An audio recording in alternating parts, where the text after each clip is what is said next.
Salut tout le monde et bienvenue dans cette nouvelle vidéo. Comme c'est mon habitude, chaque mois je vous présente un haul plante.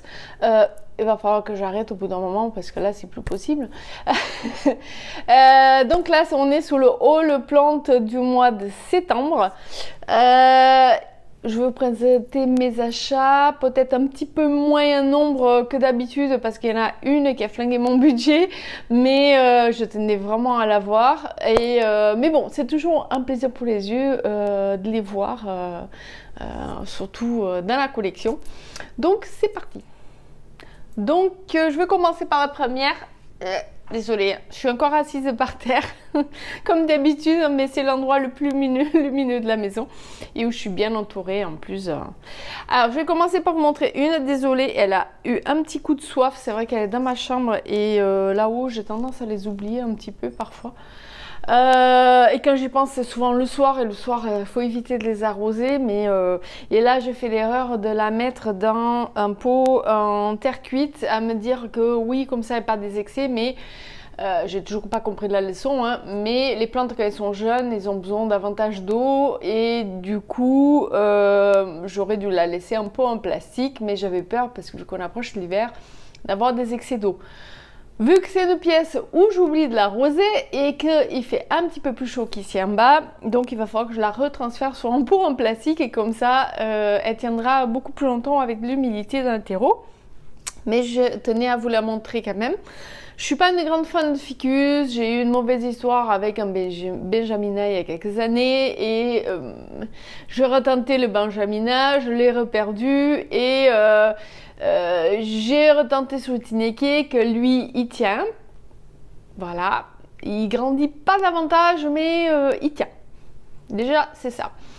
Et j'ai fini par craquer, je trouvais un bébé, un qui me tapait dans l'œil depuis longtemps, je sais pas si je l'avais déjà montré ou pas, c'est le Ficus elastica, mais le Burgundy. Ah oui, les noms, je vous le mets en bas. Parce que son feuillage est très sombre, vous savez mon amour pour les plantes de feuillage noir et fleurs noires, et donc je tenais à en avoir un comme ça.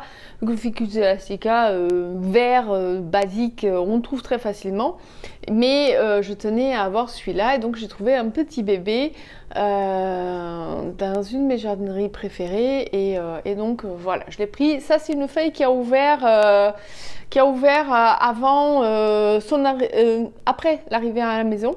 Il est déjà en train de faire une autre, mais là il a eu vraiment soif parce que son petit tronc est tout asséché, donc je viens de l'arroser. Je vais le laisser encore tremper un petit peu pour qu'il boit autant qu'il en a besoin. Et je pense qu'il y aura du rempotage derrière quand il aura récupéré, pas de suite, mais quand il aura récupéré, et passer un pot en plastique parce que vu que j'oublie, vaut mieux. Alors, une suivante, je vais vous montrer. Ça, c'est pas un achat, c'est une récupération. C'est pas les plantes que je raffole, mais c'est vrai qu'à force de les voir, il y a certaines qui, voilà. Et j'ai eu l'occasion donc de récupérer 2 rejets. Et je dis, allez, en plus c'est une des plus sympathiques des plantes, donc de l'espèce, donc pourquoi pas tenter. Donc je vous montre, c'est une Sansevieria Moonshine. Donc ce sont 2 rejets, donc celui-là un petit peu plus ancien, donc il a commencé à s'assombrir, et celui-là beaucoup plus récent qui est très clair. Donc voilà. Là, comme à mon habitude, je l'ai mis en pot, hop, en plastique. Voilà, et des sacrées racines dedans, mais voilà, il me plaisait bien, j'ai eu cette occasion, donc je dis pourquoi pas. Et il fait partie de la collection. On verra avec le temps si je me lasse de lui ou s'il restera dans la collection, parce que franchement, quand on dépasse les 150 plantes, surtout avec un travail très prenant maintenant, je commence à me dire que là t'abuses, tu vas un peu trop loin. Et je pense qu'une petite sélection va s'imposer d'ici quelques mois, je pense. On verra avec l'hiver, parce que souvent l'hiver c'est une mauvaise période pour les plantes. Et on va dire que naturellement il y a beaucoup de sélections. Il y a beaucoup qui tiennent pas, qui supportent pas les conditions hivernales. Ça c'est, je vais vous montrer, c'est ce qu'on appelle les achats impulsifs. J'avais pas besoin de celle-là. Mais je me suis dit, j'ai envie de la tenter parce que je vois de plus en plus de nouvelles espèces, nouveaux coloris de celle-là. J'ai pris la basique, mais si j'arrive à la tenir, ben pourquoi pas à ce moment-là basculer dans une collection avec des coloris un peu plus exceptionnels que la base, quoi. Surtout qu'elle n'était pas très chère, elle a été à moins de 6 €. Et apparemment, c'est une plante assez facile. C'est une cousine éloignée des calatéas, sachant que moi, je suis très fâchée avec les calatéas. Je dis pourquoi pas tenter avec celle-là et que peut-être que ça marchera davantage. Donc, je vous montre. Ouais, elle boit énormément. Hein. C'est pire qu'une calatéa, je crois. Je ne l'ai pas rempotée encore. Donc, c'est une Omalomena. Omalomena. Oh, c'est les noms... Et pouvait pas le faire un nom plus simple. C'est terrible. Hein. J'ai pas le nom dessus parce que il était enveloppé. Donc celle-là, je l'ai trouvée chez Southern Green. Qu'ils ont des fois des arrivages, très belles plantes d'ailleurs qu'on trouve pas partout. J'ai vu qu'ils avaient du Floride Green, un philodendron. Ils avaient du Pedatum. Ils avaient divers philodendrons qui arrivent. Bah, malheureusement, ils s'en occupent pas trop. Donc, et en plus, ils n'ont pas beaucoup de luminosité. Donc, elles ne tiennent pas dans le temps. Mais ce sont des plantes franchement de qualité parce que toutes les plantes que j'ai achetées chez eux, même quand elles étaient mal en point, elles sont devenues magnifiques. Donc voilà, j'ai fini par craquer par celle-là. On verra bien si j'arrive à la tenir. J'ai l'impression elle fait pas mal de feuilles, mais j'ai l'impression qu'elle a soif très souvent. Alors peut-être qu'il faudrait que je change son substrat. Je ne l'ai pas rempoté encore, j'ai laissé un peu s'acclimater avant. Elle a quand même des feuilles qui vont arriver, d'autres qui ont jauni, ce qui est tout à fait normal. Voilà, quand il y a un temps d'adaptation et tout ça, mais vous voyez, ça c'est une feuille toute nouvelle qui est en train encore de bien se dérouler. Mais voilà, je sais que ça fait des très grosses feuilles, ça devient une très belle plante, donc on verra bien par la suite comment ça va se passer. Alors, un autre achat un peu compulsif, là c'est la plante qui m'a hypnotisée au magasin où je travaille, où il fait longtemps que je la vois au magasin. Et c'est la seule qui reste du lot que j'ai reçu. Il y en avait diverses espèces mélangées et c'est la seule qui reste. Je me suis plaît à personne malgré qu'elle devient magnifique. Et je me suis dit, j'ai fini par craquer et la prendre.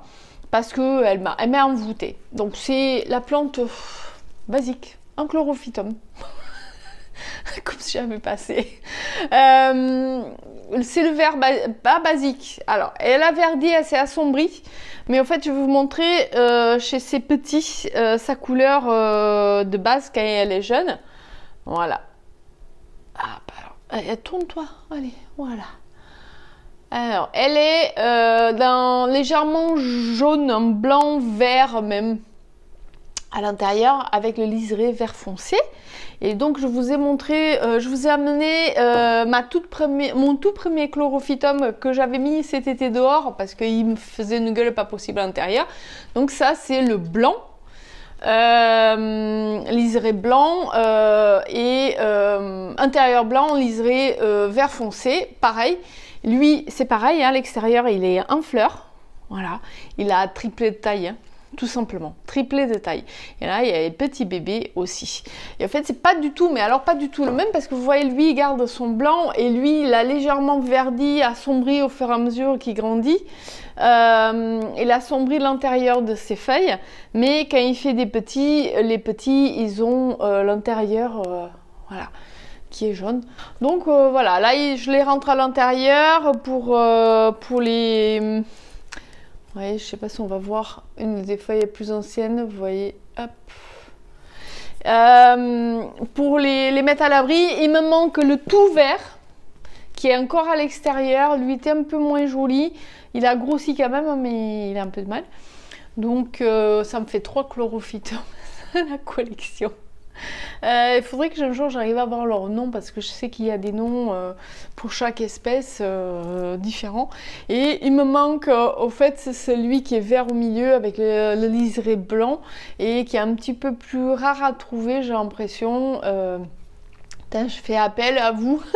S'il y en a qui ont des petites boutures, ça me dérange pas de faire un petit échange et avoir voilà, la couleur en vert.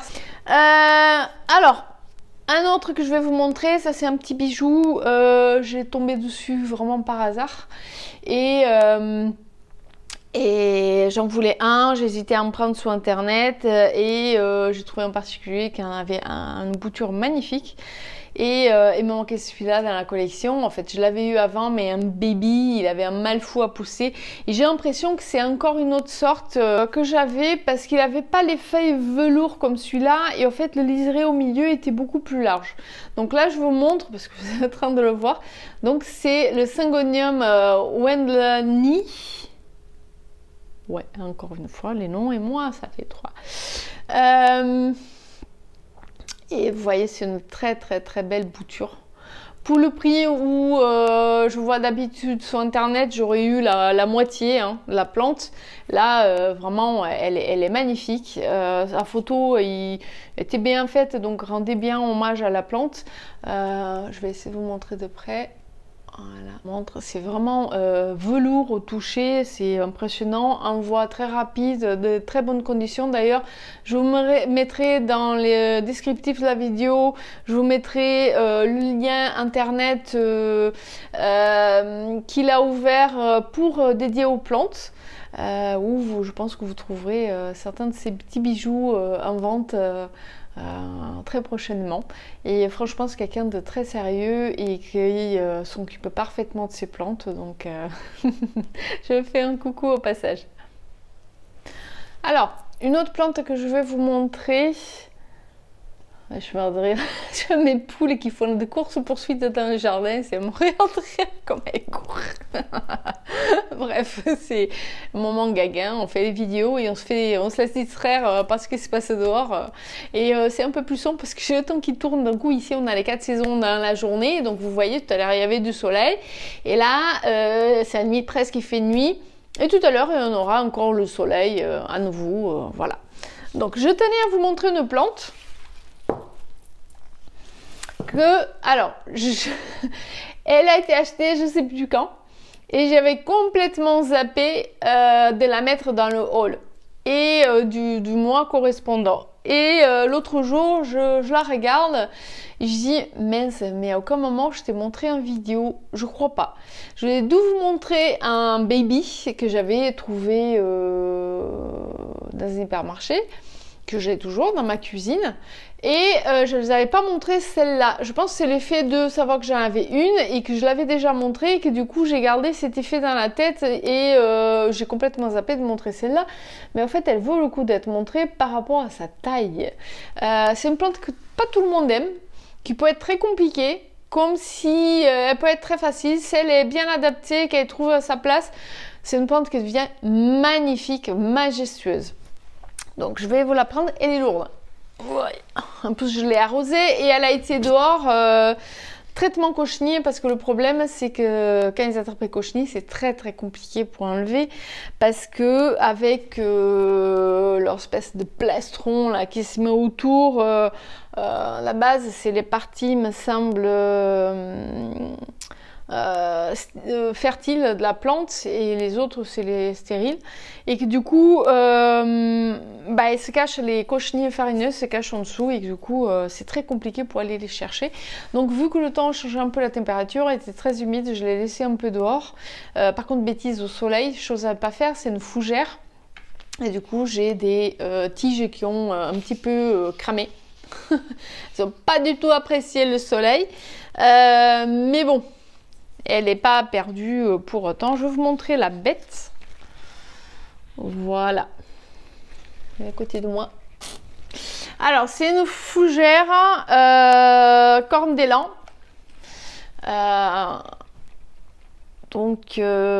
Qui j'ai craqué dans mon magasin. On avait eu en solde et ils ne partent pas. Et il m'en reste encore une. Elles ont un mal fou à partir, mais je comprends, c'est des plantes très spéciales, hein. Et moi l'idée c'est qu'un jour je puisse lui trouver un support convenable et je pense avoir trouvé d'ailleurs, et la suspendre comme il faut à sa place, voilà, et qu'elle devienne super magnifique parce que c'est une bête, c'est une sacrée bête. Vous voyez la taille? Alors, elle n'était pas aussi grande, c'est-à-dire ça a déjà poussé davantage, ça aussi, ouh, je me mange dans les yeux. Donc ça c'est la partie qui pousse moins parce qu'elle est un peu collée sur la paroi de mon cellier. Et je pense qu'il y en a plusieurs pieds là-dedans. Et les frondes, voilà. Je cherchais le nom de ces trucs-là, c'est les frondes, ça. Donc un jour il va falloir que je le dépote et que je le mette dans un support spécifique. C'est souvent, vous savez, les corbeilles avec de la fibre de coco autour. Parce que ça, ce sont des fougères épiphytes qui vivent accrochées aux arbres. Et que du coup, comme il y a beaucoup de fougères qu'on voit en suspension, et que du coup a besoin d'être suspendu. Voilà, tout simplement. Et qui a besoin d'humidité, un peu de chaleur, un peu de fraîcheur en fonction des saisons. Et elle a été vraiment cramée par le soleil. Et voilà, mais ma maman en avait une qui était juste sublime, avec des feuilles encore plus travaillées que ça, très larges, énormes. Et je pense que c'est encore, il y a une autre espèce encore qui ressemble à celle-là. Et je tenais à en avoir une, vu que j'arrive pas à aller avoir les bégonias. Elle avait des magnifiques bégonias et moi j'arrive pas, même mon maculata il survit. Il survit, j'arrive pas. Donc je dis, on va se tenter sur celle-là et voir si j'arrive à la maintenir, la garder. Et voilà, je vous dis pas le poids qu'elle a. Là, franchement, je dois avoir bien 3 kilos. Hein. Bon, après, c'est un petit peu humide, mais c'est... Ouais, c'est une belle bête. Et pour la fin de cet haul, pour pas qu'il soit très long, parce que comme d'habitude j'en fais des très longs, mais parce que j'ai beaucoup de plantes à vous montrer. La dernière, the last and not the least, je sais pas si c'est comme ça qu'on le dit en anglais, désolé les anglophones. Je vais vous montrer la dernière bête qui est là, derrière moi, et celle qui a plombé... Je vais pousser tout parce que pour la bouger, qui a plombé mon budget. Mais j'en rêvais tellement et j'arrivais pas à trouver des petites. Alors ce qui est terrible, c'est que depuis, j'arrive à trouver facilement des plantes sur internet plus petits. Je suis deg parce que ça m'aurait évité de mettre autant d'argent et j'aurais préféré avoir une plus petite plante. Mais voilà, c'est le gros craquage. En fait, c'est un peu comme si on craque sur nos grosses Monstera variegata. Ben là, c'était pareil, même si elle coûte moins cher que Monstera variegata. Mais voilà, tant pis. En espérant, en croisant les doigts, que j'arrive vraiment à la garder parce que c'est une plante à moitié sauvage, elle peut être très compliquée, surtout au niveau des oublis d'arrosage, l'exposition, l'humidité, elle peut choper des champignons et tout ça. Mais si elle se plaît et qu'elle est bien à sa place, bah elle pousse. Elle pousse. Elle m'a déjà fait, j'ai déjà coupé des tiges pour essayer de bouturer, mais un autre ça ne marche pas. On m'a dit de le faire en perlite. Ce que je vais essayer, parce que là, elle m'a fait encore des branches d'une longueur de fou. Donc, je vais essayer de la bouturer rapidement pour voir. Et alors, autant vous dire que là, je suis à... Ma tête, elle est à 60 cm du sol, à peu près, 70. Et autant de vous dire que j'ai presque autant au-dessus. La potée, elle fait au total entre la base du pot et le haut de la plante 1,50 m. Là, vous pouvez voir la taille des feuilles. Je mets ma tête à côté. Elles sont énormes. Et c'est impressionnant cette couleur rouge derrière. C'est juste la folie. C'est une plante. Je vous mets une photo pour vous montrer toute la longueur de la plante. Et alors, les feuilles neuves, on va dire, elles ont... Alors, je ne sais pas si on va le voir à la caméra parce que c'est très subtil avec la lumière. Tout dépend de la lumière. On va tourner peut-être un peu. Arriver, je vais vous l'approcher. Voilà, est-ce qu'on arrive? En fait, elle a beaucoup de rose sur les feuilles quand elle est jeune. Et avec le temps, le rose il disparaît pour laisser cette feuille vert foncé. C'est du velours, hein. Un peu comme les... Voilà, je vous montre comme le syngonium, même si c'est pas le même vert, mais c'est au toucher, c'est exactement la même chose. Et c'est avec cet argenté dessus qui est juste sublime, quoi. En fait, c'est une vigne vierge. Elle fait comme la vigne qui produit les raisins. Vous savez, elle a ces petits, voilà, ces petits bras comme ça. Je vais l'appeler des petits bras qui vont s'enrouler après sur un support pour la se tenir, et c'est comme ça. Donc c'est pas comme la vraie vigne vierge qui est des ventouses, qui a des ventouses et que souvent c'est déconseillé pour les façades des maisons parce que ça abîme le crépi. Elle s'accroche, voilà. Donc elle a besoin d'un support solide. Moi, l'idée de la chambre du bas, c'est carrément de la faire courir sur le mur. Voilà, de décorer la chambre avec, tellement elle est sublime. Et en fait, je pensais pas qu'elle... Vous voyez, maintenant, il y a le soleil, hein. Je suis complètement blanche, tellement il y a de lumière. Dès qu'il y a le soleil, il fait trop clair, trop blanc. Donc en fait, finalement, en la voyant en vrai, elle a tellement de succès qu'au magasin, j'ai des réservations carrément pour cette plante. Mais besoin de beaucoup de lumière. Je pense qu'il faut faire attention à l'humidité quand même, parce que je vois à des endroits, elle a les feuilles qui sèchent, le petit bout des feuilles. Mais sinon, il faut quand même qu'elle ait le pied au frais. Elle a besoin d'avoir son substrat frais. Et alors, elle est plantée dans du... je pense qu'il y a de la tourbe et de la fibre de coco. Voilà. C'est surtout... Et un peu de... Il y a de la sphaigne aussi dedans. Très très finement coupé. C'est un substrat comme ça, vous voyez. Et qui est très léger. Et du coup, je vais la laisser parce qu'elle a largement de la place encore dedans. Le pot, il est immense, hein. C'est pas taper le plafond avec. Voilà, vous voyez, le pot, il est immense. Donc, voilà. Ça, c'était le gros achat qui a plombé tout mon budget plantes. Après les autres, voilà, j'en ai eu gratuites, il y en a à 3,50 €. À part le syngonium qui était un petit peu plus cher, mais sinon, par rapport au prix de celle-là, c'est voilà, c'est cheap. Ouais. Et toutes les autres sont à prix vraiment très raisonnable. Mais voilà, je regrette pas, hein, je l'adore, cette plante, elle est juste une tuerie, quoi. Donc n'hésitez pas, franchement, si vous aimez les plantes un peu exceptionnelles comme ça, vous pouvez la laisser cascader. Là, elle est attachée. Moi, ce que je veux faire, c'est faire une potée, faire des boutures pour faire une potée à cascader. Et n'hésitez pas à en prendre si vraiment vous en trouvez sur internet.